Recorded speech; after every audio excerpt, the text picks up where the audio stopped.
I already made you about how the 19th and the 70s revived fundamentalists, weirdly enough, in parapsychological circles of all places, weirdly enough. Now we have to talk about is parapsychology should be considered science. Like I said previously, currently the current status is proto-science. People think it's a pseudoscience because of its association with people were really are frauds, but the field itself is not suicide. It's like saying psychoanalysis is science because Sigmund Freud and to a lesser extent Carl Jung, while ignoring everybody else. Now, to understand, we've got to base the academic peer-reviewed book by the by Dark Cognition, Evidence for Sight and Identification for Consciousness. This is an academic peer-reviewed scholarly book published in Rolla, Taylor, and Francis Group. What is the mainstream view of parapsychology? It's difficult to deny the claim that the nature and content of sight-based effects are viewed by many in the mainstream to be at odds with the current understanding of science and the worldview. Indeed, some view effects such as extrasensory perception and presenting a problematic area of pseudoscience which need to be dealt with by mainstream psychology but that are more critical models of understanding. Other, Others have gone so far as to suggest that proponents of science may be incompetent observers, lack sufficient skepticism, or lack the necessary scientific training. A slightly more measured response comes from the skeptic Hino, who argued that the limited progress made by the field in terms of understanding of the various phenomena under observation has in turn limited its recognition as a legitimate area of scientific interest. However, Irwin has argued that his misreception of the field is either unscientific or pseudoscientific. Indeed, Tart had argued the evidence for science is often irrationally ignored by mainstream scientists and irrationally attacked by ill-informed skeptics. For instance, the research funded for the field tend to be published in selective and/or topic-specific journals, which have only a limited distribution, readership, and impact and largely ignored by the mainstream. This, I would point out, means that mainstream awareness regarding the level and quality of evidence from science research is very limited, which in turn weakens the case for the field. Hence, despite the attempts by those conducting science research to communicate their findings in the form of published peer-reviewed journals and articles, many have argued that mainstream science simply ignores field and its findings. There are two lines of inquiry that would be seem to support this view. First, how many university departments conduct such research? And second, ask how much coverage science receive in mainstream psychology textbooks. The potential importance of housing the topic within university department is essential to enable the coverage of the subject to be disseminated to the potential new generation of students who in time may themselves go on to become the researchers of tomorrow. This is not only an essential component to maintain the growth of the field, but also provides explicit recognition of the area as a legitimate topic of inquiry and research. For a nature survey conducted by Luke, only around 4 universities in the United States offer some form of teaching in parapsychologically based topics. Luke has argued that how low offering of such topics suggests a resistance to coverage the subject and university level. Indeed, Watt had suggested the center of gravity, particularly in terms of the focus of research, has shifted from the USA to Europe. However, Luke found that those universities that respond only six within the UK out of the total of the 130 taught some combination of parapsychology and or animalistic psychology, usually as a final year's graduate options. Such numbers should seem at a low end given that there are currently over 500 accredited courses of psychology within the UK. This lack of coverage in both USA and the UK represents a severe limitation of potential growth of the field in general. It also hinders progress and inhibits recruitment of people to the discipline. Rowe has suggested this may, to an extent, be because scientific education is less concerned with encouraging independent critical thinking than to ensuring the upcoming students to learn and adopt a set of agreed upon practices and approach to ensure that research work is carried out in the accepted manner. Such process of socialization naturally inform the individual in terms of what are and what are not deemed acceptable. Questions can be asked and what are acceptable techniques for attempting to find answers. The lack of coverage also gives an implicit indication that the field site is somehow outside of the normal mainstream discipline of psychology. Despite the interest that undergraduate and postgraduate students show in such topics, there is also a surprising lack of coverage in key mainstream psychology texts. For example, Rose survey arranged introductory psychology books with the aim of finding out the impression side research was presented to undergraduate students within the UK. Rowe found that 50% of the book surveys made no mention of the field at all, and those they did include, if the some findings related to science, the frame of reference was invariably as a functional distinction between myth and reality, with evidence of science coming under the headings of the former. Furthermore, such texts often present the study side of being distinct from scientists, and has implicitly suggested that the field is unscientific. However, when we cover society effects, it tend to be overly simplistic and do not provide an accurate picture of the field in general, defaulting to a not proven position.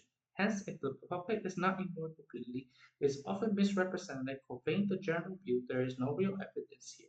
Such inaccuracy information, will argue, borders on willful misinformation. So, is parapsychology or science commonly referred to a science? When examining any type of research, in particular those findings are going to be based on science that are distinctly unusual by nature, it is imperative to have clear understanding of the nature of science and scientific process, as well as some of the methodological challenges hence by those conducting research in this area. This is also important because it can be helped to address some of the critical claims often labeled as science research. Regarding the fruit the criticism show, raise a number of questions regarding the scientific nature of science research. First, is the question whether science research is scientific and what is 50% and a soul of science. To help understand this issue, the chapter begins outlining the nature of science, explaining both the paradigm and the process. Second, is presumption that science research requires some form of extraordinary evidence. The raise a number of issues including how evidence is obtained and what process can be used to discriminate between types of evidence and whether there is a need for such evidence to be extraordinary. The chapter examines these points by exploring the nature of evidence from an anecdotal to experimental, highlighting the use of Occam's razor as a discriminatory tool and exploring the concept of extraordinary evidence. Finding there are claims of experimental effects, inconsistent finding, poor replication, possible fraud, and the fire draw effect. These claims are often they group under the headings of methodological issues with the assumption they relate to specific science research alone. The implication begins that the field of science research lacks a robust methodological approach, which in turn raises doubt regarding any finding. While these do represent methodological challenges, they are no way unique to science research. A brief examination of each claim will help make things clear. The table of selection critical claims level at side. Science research is not really science. The findings of science research are an assault on science and rationality. The extraordinary claims of science require extraordinary evidence. The results of science are simply due to the experimental effect. Science research failed to produce consistent independent replications. Evidence for science is likely the result of fraud or foul drawer effect. The nature of science. It's worth stating that the outset of the science played a key role in many aspects of modern society. The very basic level science is used to shed light on the nature of reality shows how that the world is rounded rather than flat and is orbit the sun as one of many planets in a single system that is part of a larger galaxy. Science is playing an important role in medicine, helping to keep people healthy. Engineering uses science to construct buildings that are safer in an earthquake, and science has played a central role in the increased globalization of communication around the world. In general, when conducting science or research or science, they use a shared set of rules, beliefs, contexts, and practices, usually referred to as a paradigm, to examine the various aspects of reality. A simple way of thinking about the notion of paradigm is a pair of epistemological classes. Epistemological classes. Knowledge and the understanding with science are often viewed as an epistemological perspective within science and its tend to explain ontological reality. The distinction between ontology and epistemology may seem somewhat abstract. What is useful way to think about such concept is to understand that ontology refers to what is and that what things are really are. It's a nature of reality, where epistemology represents a way of knowing about this reality. In the same way a short-sighted person may put on a pair of glasses to see the world around them, scientists use a particular epistemological paradigm in order to make sense of reality. Hence, a scientist's paradigm can be thought of as a pair of epistemological classes, allowing or enabling the scientist to view and understand the underlying reality. Importantly, as with all classes, such paradigm may bring some aspects of underlying reality into sharper focus, whilst ignoring and excluding other parts. The paradigms on science. There may be different scientific paradigms in use, and paradigms themselves can also change over time. Hence, there is no such thing as a universal ahistorical scientific method or paradigm. It's more often the case that scientists will use methods they perceive as the best suit for getting insight into research, questions, and problems they are interested in. Nevertheless, the most dominant paradigm, which usually taught in schools and universities, and most commonly referred to in science textbooks, is the hypothetical deductive approach. Hence, the idea that the experiment research develop a hypothesis based on prior research of the or directly from a field, then test this hypothesis experimentally, usually to obtain some quantum measure or data. To see if the theory holds up, if it does, the theory is planned to test for additional information, and if not, the theory may need to be modified. In several cases, if the observer findings, if they do not find support the theory, it may be that it needs to be adapted or discarded. An alternative approach that is a growing popularity is the inductive approach, which is often seen as a form of reason that is based on individual circumstances and may take some form of qualitative approach. It is not the case that one approach is better than the other, but rather by combining information and understanding obtained from different methods, it may be possible to gain more comprehensive understanding of the process and or issue, as well as to avoid any potential pitfall they may emerge when using only one approach. According to Cravetta and Fasano, there are three key principles that form the foundation of hypothetical deductive approach. That is empirical, public, and objective. The empirical meant the answer of obtaining the question by making systematic and clearly defined observation and or measurements. In the sense of the observation, there are to play an empirical test of the idea and of the idea that the scientific paradigm is public around revolves around the notion that observation findings are made available to others to view and evaluate. Such process forms a key part of the peer review process that is central tenet of publishing scientific journal articles. The final point is that scientific paradigm is objective in the sense that observation made and or measurement taken are in many ways influenced by the biases of beliefs of the individual making. However, it should be noted that anyone agrees with the notion that science and or scientists are purely objective. Some have argued that science, while attempting to maintain an air of objectivity, it is in fact subjective in the sense that it is influenced by feeling, which is a product of imagination, society, culture, and in creativity. There is also suggested that experiments if they may unconsciously influence the outcome of research.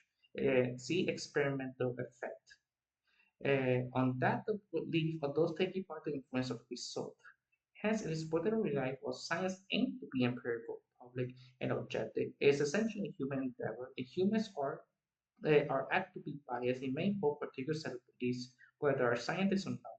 As such, the aim for scientists to be aware of such influence and attempt to reduce them as much as possible, in order to attain as clear and unbiased an outcome as possible. Thus, it's clearly evident from the literature showing that those conducting science research rely on empirical observation and or measurement to make their methods. And finally, public and attempt to remain objective as possible. They are working within the scientific paradigm and hence are conducting scientific research. As such, science research is an empirical science. However, it is possible that finding of such research present an assault on science and on rationality. According to Sheldrake, such a view would be more scientific than scientific. It suggests both a greater certainty understanding of the nature of reality than is currently known, and somewhat misleading apply that science is an endpoint or outcome, when in fact it's a process of achieving that outcome.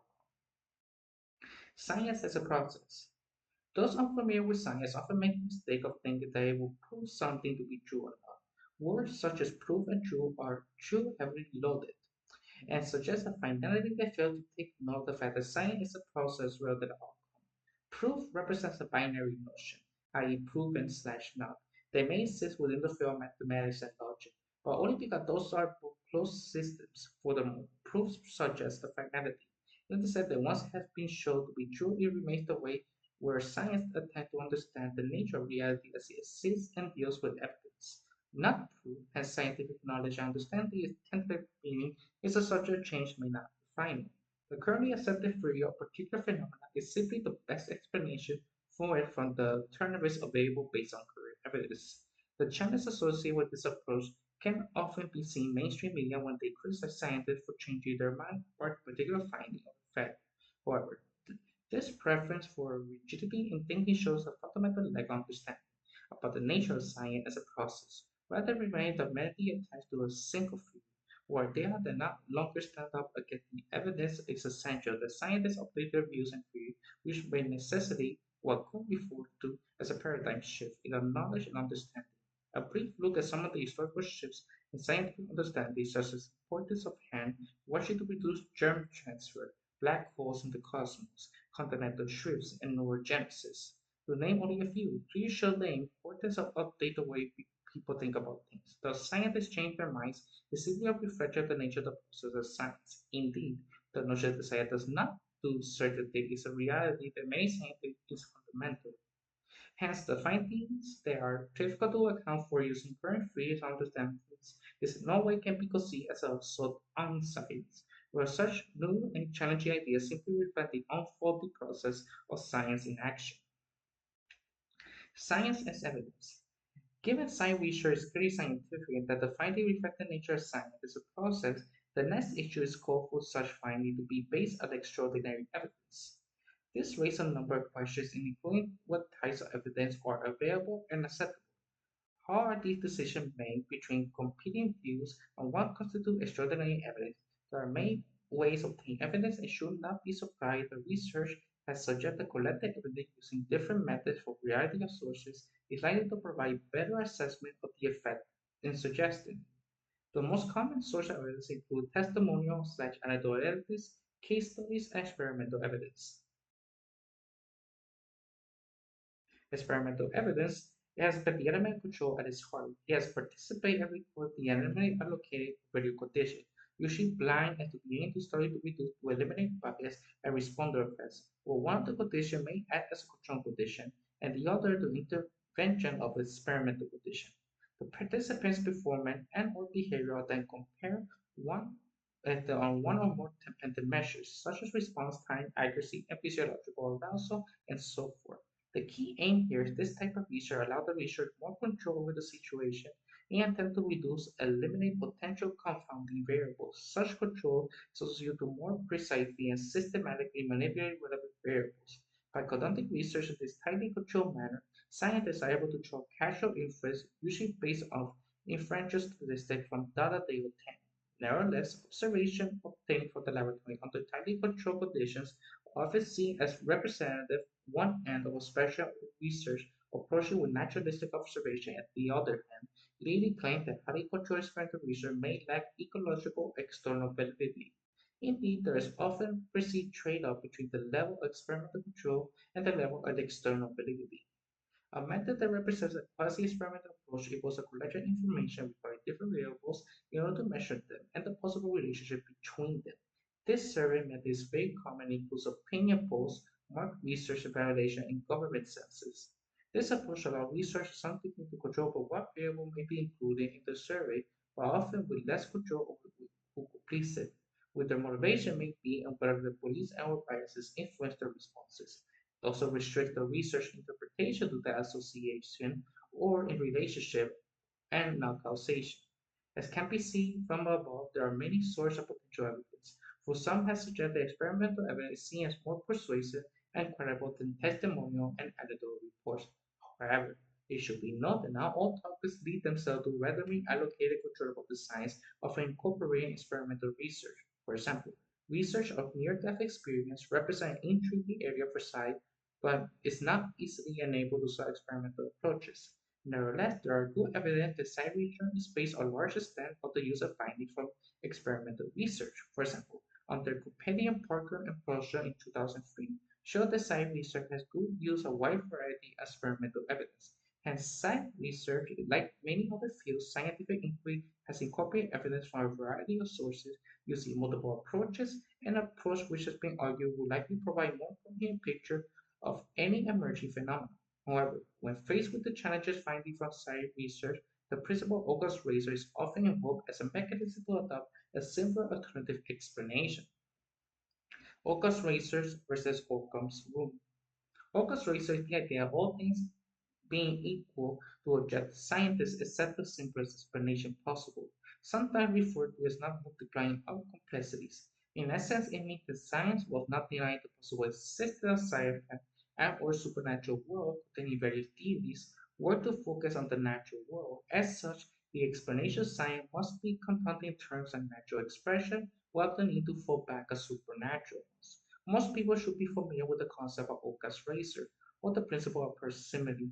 However, it embodies the principle where inconvenient facts are swept under the carpet in the interest of clear interpretation of a messy reality. From this is possible to see there is an inherent conservatism implicit in the use of Occam's razor, as implied that current understanding, views, and thinking be given preference or accepted in the face of unusual views. Palmer in 1987 referred to this as a coherent principle, with a more parsimonious view that should be accepted as the one that is consistent with current and or established ways of thinking. When applied to scientific research, Palmer they argue they lead to circular logic that increase the probability of type 2 errors, rejecting valid findings. Furthermore, while it does make sense to veer towards a more conservative explanation of an effect, it is important to be aware that such views and theories are based upon current interpretation of available data by human scientists, who are just as apt to bias and favor what developing and maintaining their own ideas. Indeed, authors points out the abundant cherished knowledge that have been falsified usually concurs with reluctance. Given this pressure for preserving current views and ideas, it is unsurprising that some call on science research to provide extraordinary evidence support such findings. Extraordinary evidence. The idea there is a claim related to sci phenomena are so unusual or extraordinary that even if they were occurred, they would require extraordinary evidence to support them. Unfortunately, as Mordor in 2015 points out, this expression is used more as a convenient soundbite rather than operation as principle of discerning possible differences in type of evidence available. To become clear when attempts are made to define and or decide what constitutes extraordinary evidence. For example, what may seem extraordinary to one person may seem quite ordinary to the other. Furthermore, if a researcher were to claim that their evidence in science is extraordinary, there is no agreed upon a meaningful way in which such claim could be assessed. The call for extraordinary evidence is also problematic, as it would suggest that evidence supporting any side type of fact will need to be directly proportional to the intrinsic belief individual have regarded how conclusive such phenomena may be with current understanding. More closely, it fits with current knowledge and understanding that less extraordinary evidence requirement more unusual the more extraordinary the evidence required. There is also the implication of a double standard here, with science research essentially with its very nature being unusual and such idea that is indeed to be held in a higher level of account than most usual mainstream research. There can be no doubt that incumbent upon those in the field of science research provide clear evidence to support any claim made. However, there is no such thing as extraordinary evidence, as it should be the case that these claims of science rest under supported evidence, not an ambiguous interpretation, whether the particular individual thinks such evidence is exceptional or not. Thus, call for extraordinary evidence is nothing more than a diversion to specific evidence and more evidence. Methodological issues. The final part is to focus some of the key methodological issues that have been assumed particularly problematic for science research. This includes the idea that any effect found on the result of the experimental and the effects emerged that are often inconsistent and do not replicate, then there is the possibility the evidence of science is the result of fraud and or deception. Finally, there is the possibility of the prior draw effects lead to a biased views on any positive finding. This critique often leads to what I call to meta-analysis. Meta-analysis is the highest standard, the most objective, and least biased approach to research as possible, right? Compared to like, it's just my opinion, man, which is like the complete opposite. Experimental effect. It's been suggested that some science research or laboratory consistently obtain positive results, while others continuously fail to find any positive evidence and show only chance effect.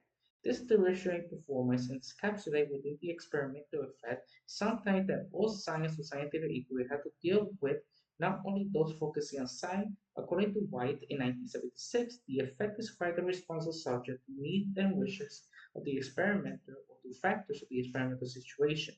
The tricycle of the sign inhibitory is also being used to apply to both participants and experimenters who produce different results on site research. The experiment's effort has long been issued that scientific its extreme undermines the notion of objective verification without influence. The evidence for experimental fraud in both controversial and inconsistent possibility. Most well-known study directly examined the effect of the experiment on site behavior was undertaken by Weissman and Sidley in 1997 and 1999 respectively. In a series of studies, it shows standard starting detection paradigm when individuals aim to identify whether they are being stared at or not. Both Weissman, who was a prominent skeptic, and Sidney, who was a prominent off-site collaborated in one session, used the same equipment and participated pool. The conducted study replicated the earlier pattern they had found independently, with self-participants scoring significantly better than Weissman. Others had also showed that experimental belief in psi can influence the outcome of score that measuring participants in society. And they also found that those researchers who reported having more psychic experience themselves consider themselves as more successful at testing for psi. However, not all attempts to elicit this effect have been successful. For instance, research attempted to influence psi performance by having the experiment team make psi supporting or psi unsupporting suggestions found that it has no impact on performances. Also, attempts to replicate the experiment effect using the standard stereotype paradigm failed to show any evidence of psi or any differential effects as a function of experiment theory. One possible explanation of the experimental effect is that the experimental's personality, behavior, and enthusiasm may directly influence the result of the study by motivating participants and providing them with clues that provide further information about the nature of the study and about experimental scope or expectation. The main characteristic may affect the subsequent behavior of the participants and thus result of the study itself. For example, in terms of their communication skill, there is some evidence that, at least in non-experimental context, sign conductive and sign inhibitory experiments differ how the body language is perceived by the observer. For instance, Schoenberg and Macker in 1981 videotaped research that gave talks and feedback questions in an academic conference and found that sign conductive experimenters were considered to be inter alia, more flexible, enthusiastic, friendly and likely and warm and less tense irritable and cold, unless the potential personality differences. It has been suggested the belief of the experimentee might influence the outcome. For example, when M.D. Smith in 2003 surveyed research who had produced at least one positive finding have found a clear positive association between research belief in psi-type effects and their ability to elicit such effects in the laboratory. A further possibility that in experiments of the experimenter, particularly when the experiment is being associated with positive outcome, that can be influenced participant performance. For example, a combined site and psychokinetic test research found that participant performance was significantly better when they were initially briefed by a more experienced experimenter. A slightly different view is that it's not simply or solely the experimenter's personality, behavior, or expectation, but rather something about the interaction between the experimenter and the participant, lead to a success or not of side-laid tasks. For instance, Honoré Ramsey and Capito in 1975 had two experiments who interact either in a positive manner, which time was taken to establish rapport with the participant, or in a negative manner, like a rough, formal, and unfriendly, which they went quickly into the test. They found the positive interaction produced significantly higher size score than the negative interaction. However, as they pointed out in 2000, manipulating the experiment participant interaction showed that half the participants in the experiment they attempt to create a psychedelic atmosphere, and for the other half, the experiment remained neutral. They found no differences in side performances. More certainly, Hitchman, Bufo, Lowe, and Sherwood in 2016 examined the influence of the experimental participant interaction on the preconditioned task and found that the evidence positive influence was associated with positive preconditioned scores. However, further analysis showed that this was only true for the female experimenter and not the failed experimenter, despite the fact that participants were both male and female. Hence, the interaction between experimenter and participant may be important. It may also be influenced by other factors such as the complexity of the task and gender. As such, it is imperative that future research ensure that clearly and precisely document and outline the type and nature of any experimental participant interactions. A final alternative considered here is suggests that the experimental's own psi ability may be responsible for the outcome of the experiment. Given that most, if not all, experiments are immensely involved in interest in their research, in particular the outcome, the idea they are use their own psi ability to influence either the participants taking part of the research more directly, as experiments are highly motivated to find a particular effects or results. The suggestion that this motivation has to less them to unconsciously or unintentionally use psi to influence the outcome. Though it should be noted that this line of research will apply to all experiments conducting all types of research. As such, it may be that some experiments are sign conducted whilst others are sign inhibitory. However, this idea is not supported by clear and consistent finding and may be influenced by a range of factors. It should also point out that these factors may interact or combine influence both experiment and participant. Importantly, if such factors do influence the outcome of the experiment, they are likely to do so for all types of experiments where the researcher has best interest in the outcome, which, if not most, if not all research, that this is not a valid criticism of science research, only by simply a reflection of any science that involves human research with vast interest and motivation. Inconsistent results.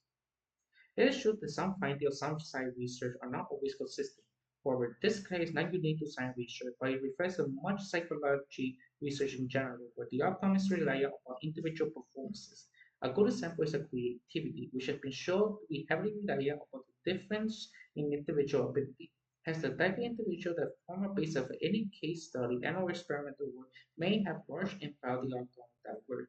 The difficulty is that along with the unknown nature of psi, it's not clear whether psi, like many other human behaviors and attributes, is more of a capacity to say that all people are endowed with the capacity to exhibit psi-type behaviors, or whether there is more of the ability such that some talented people may more of it than others.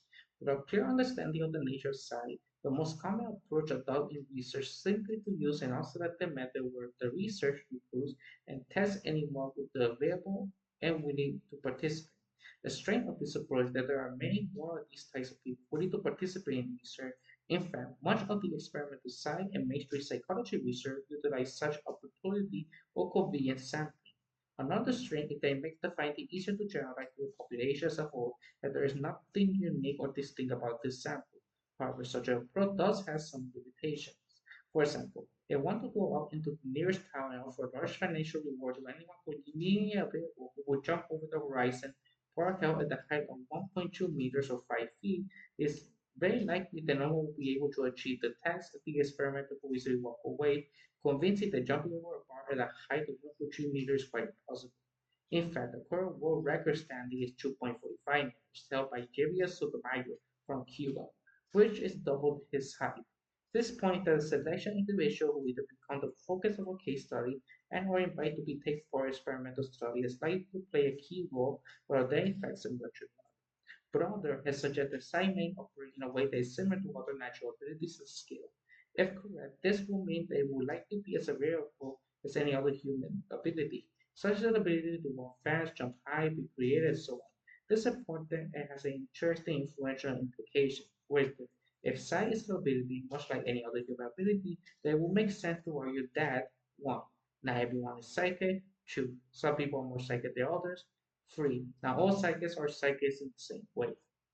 If this is the case, then it will make sense for experimental research to selectively recruit those who have clearly exhibited psi type ability, as opposed to randomly testing convenient samples of the population in the hope of finding people who can complete the task. This debate is simply couch-termed of an elitist versus a universal approach. It's not new to Cardoso in 1970 has shown that selective recruiting pharmacy candidates can be effective method for eliciting precognitive effects. Furthermore, a meta-analysis of precognition utilizing forced choice experiment reports significantly larger effect for those individuals pre-selected on the basis of prior test performances. Hence, while the finding of psi are something consistent, that is not unique to psi research and might simply reflect a differential ability those taking part as such and may more fruitful for future research with selected recall participants based both on belief and prior ability.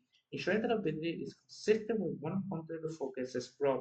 Quite reasonably point out psi abilities are likely to be as idiosyncratic and variable as any other ability. Replication issues. Replication sits at the heart of scientific process and no phenomenal finding is generally accepted as true without being replicated, ideally by authors not involved in the original research. Here we will consider some of the key issues regarding replication, such as why do it, is it even possible, what is any way serious types of replication, and whether a failure to replicate is something specific to the field of science research. The replication, what it is and why do it. One of the main current processes in scientific method is whether others not involved with the original findings/study That's sufficient to replicate the original finding. Replication way to assure any original finding is not simply a one-off anomaly of the data, but a reliable and robust effect. According to Schmidt in 2009, it's one of the most important tools of verification of evidence within the empirical sciences. O'Hare has also argued that replication observation, founded in data by others, is a key feature underpinning the objectivity of science. Hence, replication is seen as a crucial aspect of objectivity and openness in science. According to Schmidt, there are at least two good reasons why replication should be conducted. First, they help establish stability in our knowledge and understanding by difference between supporters, the replicated, and unsupported claims. Second, they are useful for helping to establish knowledge which enables us to differentiate between scientific and non-scientific claims. He was recognized early in the field of science research progress and re-experiment paradigm will need to be identified that will allow independent replication of statistically significant results. It is established by Buva and Torr in 1976. Unfortunately, it has yet to be established in the current criticism level of the field of science research, it has yet to show a clear, robust effect that can be replicated on demand. For instance, Heyman has argued that lack of replication is the Achilles heel in science research. He points out that if the data is incapable of being replicated, then they can simply be ignored. Others argue that they science research yet to demonstrate a repeatable effect. These are valid criticism reported of failure science research to produce clear, consistent, and repeatable findings. However, it is worth considering whether replication demand is always possible. Is it always possible? C.A. Rowe argued that it is a native to think that replication demand is always possible given what is currently known about the patient factors that can and do influence study outcomes. For example, change in the sample size can directly influence study of power and sampling error, which in turn influence the likelihood of capturing an effect again. Furthermore, there may be many aspects of human behavior that do not easily replicate on demand, simply placing participants in lab-based settings and asking them to create and make you laugh or unlikely elicit promising results. This does not mean the individual cannot be creative or exhibit a sense of humor, simply as such behavior often requires specific context. For example, most people will agree with the notion that dreaming is not only possible, but also occurs relatively frequently. However, acting participants do have a particular dream and or their dreams in some way will not only be very demanding, but also extremely difficult to access. There are few people without long training who can dream on demand. Few people still are likely to be able to influence or control the nature of such treatment. Furthermore, it is only with the advent of recent technological advances that investigation to the nature treatment has ever been possible. The point is that no matter what sort of process or function psi is or may be, it is likely to function in a manner similar to many other skills and attributes that the individual possess. As such, it will likely be influenced or mediated by situation, variable content, other physical and physiological circumstances, much as other aspects of human behavior are. It's important to stress here that this is not intended to suggest that science should not be held up to the methodological gold standard of replication, simply that such variable in potential performance need to be considered in the same way such variability will be taken into account for other less anomalous psychological processes. Replication types. In general, replication is a way of repeating an experimental procedure in the aim to establish consistent robust outcome. However, distinctions often made between direct replication and conceptual replication. One direct replication is the reception experimental procedure is the exact degree as possible. This means that as far as possible, the same equipment, materials, stimuli, design, and statistical analysis should be used according to Simon. Direct replication but simply research provide the best possible evidence for reliability of the effect. In particular, those effects seem fragile, influence, or potential moderation effect most need a self-replication. Self-replication provides those the original findings and confirm that the original findings were not simply a result of versions of an unknown character. Direct replication also seen by some as proving a greater level of confirmation power, as it may not be assumed that some phenomena is being tested. However, despite the fact that replication sits at the heart of scientific process, direct replication are not encouraged in mainstream psychology, as it's excessively difficult for such replication to be published. For instance, a survey social science journal who often act as a gatekeeper for publication, found that 94% will either discourage or reject replication studies.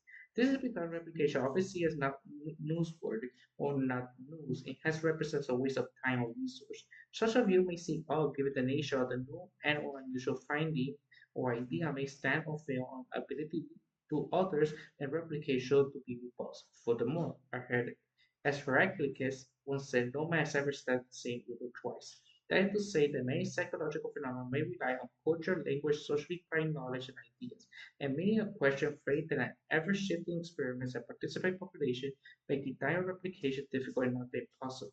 Hence, rather than rely only on theory replication, may utilize conceptual replication.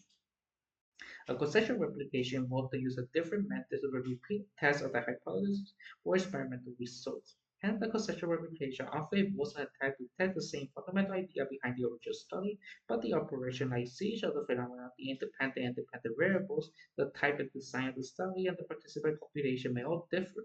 However, Schmidt points out that his approach comes with its own set of challenges. For instance, conceptual replication only poses a different method used or measure the same phenomenon. Consensual replication can also be unreplicated. There is study that follows up on consensual replication of the original finding who showed the conceptual replication was in fact measuring something else, and the conceptual replication has not been unreplicated. Conceptual replication can also exacerbate confirmation bias. For instance, if the researcher finds a similar side effect using a different method it may claim to have consensual replication of the original finding. However, if the researcher does not find the same effect using a different method, they cannot claim to have also found the original findings. This is because they may have used a different method or different measures to transfer side effects. This arrival at climate of bias. Finally, there is concern that conceptual replication may substitute a theory of different replication, particularly as a scientific journal, simply adapted to publish replication and conceptual ones of this research. Overall, while some suggest direct replication is more strict and powerful, often argue a favor of conceptual replication. It is likely the combination of both will prove most successful. Replication failure is certainly difficult true that may have expressed disappointed the site research yet to establish reputable experiments. However, some have argued that strictly replication is uncommon in many ways area that site research should not single out in this basis. Nevertheless, there are 2 points worthy consider. First, does the failure to replicate mean that original findings no longer noteworthy? Second, is the difficulty or lack of replication site type effect something that is unique to the field alone? As implicit assumption contained within the concept of application is that if an original study will show to significant effect, a site will follow-up study failed to show the same considered effect, the initial results will probably error or due to chance. However, Wood has noted that applications are directly influenced by their powers and sample size, issue already given much thought. Interestingly, has demonstrated that experiment who may not have access to large samples or as a consequence forms many smaller size study can produce an effect that may equivalent to another experimenter who runs fewer studies with a much larger sample. It would suggest that such misconceptions about the nature of statistical power and the usefulness of the effect size are often responsible for claims that a particular side effect has failed to replicate. She argued that it would be more appropriate to compare effect size over time for similar studies so if the effect is consistent or not. Interesting, when research did this for the site-based effects in choice paradigms across a period of 70 years, they found relatively stable effects. A second point often made by critical site-type phenomenon is that the failure difficulty in replication finding something specific to site effects. However, this is simply not the case. For instance, a joint attempt to explore and replicate the top 100 studies published in the three mainstream psychology journals for 2008 showed that 65% of the original study failed to replicate. Furthermore, several problems have been highlighted in other areas of science. For example, a attempt to replicate a series of studies focusing on cancer research found that just over 88% failed to replicate, and similar doubt have been cast on the finding within the field of neuroscience. The reason for self-replication failures may be many and varied. Nevertheless, a key point to note here is the field of parapsychology research is no way unique in its attempt to build the problematic replications. Deception and or fraud. It is possible those who claim to have experienced paranormal event or some sort of science-based ability have been deceived. Indeed, phenomena related to the early seance and thought that many show genuine science-based events. They are thought to be produced by deliberate trickery. Beyond the realms of seance, where some had gone so far as to suggest the evidence of sight conform to the pattern that should expand in a small minority of science research and engage in fraud. As such, it is important to examine whether deception or fraud is possible. If so, what evidence there to take place, and if occurred, what does it rate it compared to other fields of scientific inquiry? Is deception slash fraud possible? A classical study referred to as Project Alpha is perhaps the most notable case of trickery and deception. James Randi selected two magicians and sent them to McDonald Laboratory of Physical Research, which they instructed they were to claim possession of psychic powers for a number of years. The two magicians fooled a large number of scientists in a range of experiments involving spoon bending, identification of pictures and sealed envelopes, and rotating a paper propeller using inside of a glass dome and creating pictures of a film inside a camera. They did all this using nothing more than standard magician's trick. To make matters worse, Randy wrote to the director of the facility to point out possible ways that people could be tricked, even offering himself as a consultant witness for free. The lab director refused the offer of help, claiming that he was quite capable of detecting deception. Unfortunately, when all was later revealed, it did not reflect well on the lab it eventually closed. Hence, this is a good example of how it is possible to deceive professional researchers. Nevertheless, clear evidence that such deception or fraud, of course, can be difficult to obtain. Evidence of fraud. Evidence of fraud or deception is difficult to obtain in any findings or necessary bias that rely only on the event they have been uncovered. Nevertheless, there have been some reported cases of fraud. For instance, the case of Walter Levy, who was one of the early researchers of Ryan Research Lab, who wanted to explore animal science. Levy created a host of automatic tests designed to elicit side-type effects for gerbils, rats, and chick embryos. Unfortunately for Levy, his research colleagues had suspicion about the amount of time he spent around the equipment, and when they attempted to replicate his findings without his knowledge, were only able to produce random results with later shadows of deviation of the predicted direction. When Ryan, who was the head of the research lab, was informed that he confronted Levy, who then admitted to having falsified the data. To his credit, Ryan wrote about this in a subsequent issue of the journal Parapsychology, knowing that this deception had cast a shadow of doubt over all work involving Levy. A second journal accepted the case of fraud was perpetrated by Samuel G. Soule, whose findings were initially seen as providing good evidence aside. However, he was later accused by co-author of a term of altering his ideas, and subsequently he reanalyzed of his data, suggesting strong evidence of manipulation. Once again, it's important to note that it was a co-author who initially raised the alarm regarding the veracity of Soul's work. Hence, it is not simply the case that all of these conducting research into science are guilty of fraud. Furthermore, the notion that such early parametric cases studies initially means that all subsequent cases must be fraud is also been challenged. Indeed, C.A. Rowe goes into argue that there is not a complete case for the idea that experimental fraud is prevalent or commonplace in science research. There are inherent difficulties in clearly identifying whether fraud or deception is taking place in any realm of psychological research. However, what is possible, there is no evidence defining the science research or the result of such more practice. Indeed, science research has laid the field for social science practice by allowing others to scrutinize beforehand the planned methodology of the research, along with any proposal analysis and double-blind experiments. In addition, such research often take any subsequent raw data from the research free and openly available to others to scrutinize. This use of perseverance and open data sharing represents a methodological gold standard for research practice and one that many other areas of psychology research should well adopt. The file drawer effect. The final criticism of a label at the findings reported for site research that they may represent a biased sample of the total number of research projects conducted.